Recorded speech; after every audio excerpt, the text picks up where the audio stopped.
Hello बच्चों, let's read this question. So the given direction is each of this question contains two statement, assertions and reason. Okay, each of this question also has four alternative choices, one of which is the correct answer. You have to select one of the codes A, B, C, and D and given below. Okay, A is our when assertion is correct and reason is correct, and reason is the correct explanation for the assertions. B is when assertion is correct and reason is correct.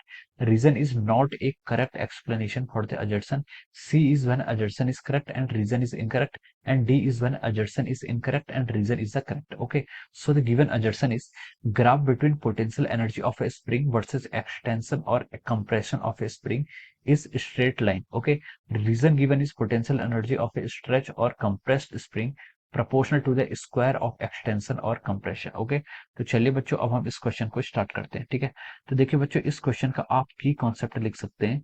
The key concept of the question can be written as, क्या लिख सकते हैं, potential energy of a spring. ठीक है, potential energy stored in spring mass system. ठीक है, ये लिख सकते हैं. ठीक है, potential energy, potential energy for spring mass system. ठीक है, फॉर स्प्रिंग मास सिस्टम. ठीक है, ये आपका क्या हो जाएगा, इसका की कॉन्सेप्ट हो जाएगा. ठीक है, this will be the key concept of this question. अब देखिए आपकी पोटेंशियल एनर्जी को हम कैसे डिफाइन करते हैं. Potential energy is define as half of our k into del x का स्क्वायर. ठीक है, डेल एक्स मतलब क्या, आपका डिस्प्लेसमेंट. ठीक है, डेल एक्स क्या है, डिस्प्लेसमेंट. ठीक है, ये आपका कंप्रेशन भी हो सकता है और एक्सटेंशन भी हो सकता है. ठीक है, तो this is the formula for the potential energy.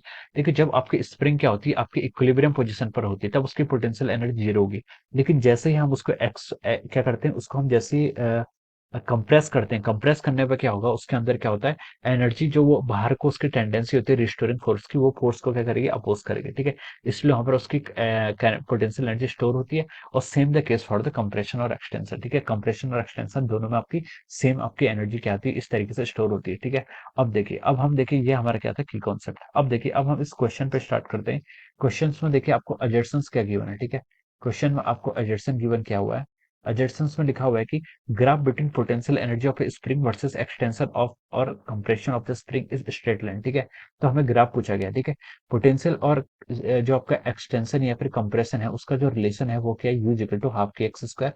यहाँ पर एक्स के आपका एक्स डिस्प्लेसमेंट है. ठीक है, एक्स के आपका डिस्प्लेसमेंट है यहाँ पर. ओके, तो देखिए यू और जो एक्स का ग्राफ है ये क्या आपका, ये देखिए यू वाली टर्म आपका लीनियर है और एक्स स्क्वायर के आपका एक क्वाड्रेटिक टर्म है. ठीक है, तो इनके बीच का जो ग्राफ है वो कभी स्ट्रेट लाइन नहीं हो सकता. This graph will be parabolic. ठीक है, ये आपका क्या होगा, पैराबोलिक ग्राफ होगा. ठीक है, पैराबोलिक नेचर का ये आपका ग्राफ है. ठीक है, तो उसने अजर्सन ने बोला है कि it will be straight line, तो हम बोल सकते हैं कि अजर्सन इज द इनकरेक्ट. आपका अजर्सन क्या है, इनकरेक्ट है.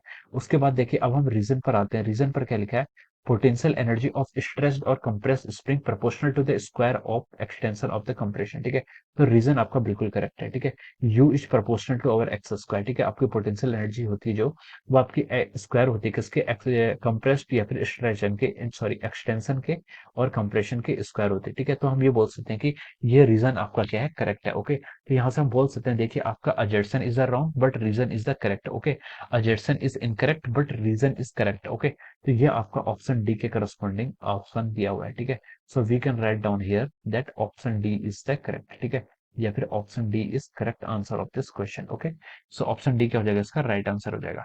So I hope you all understood this concept. All the best and thank you so much.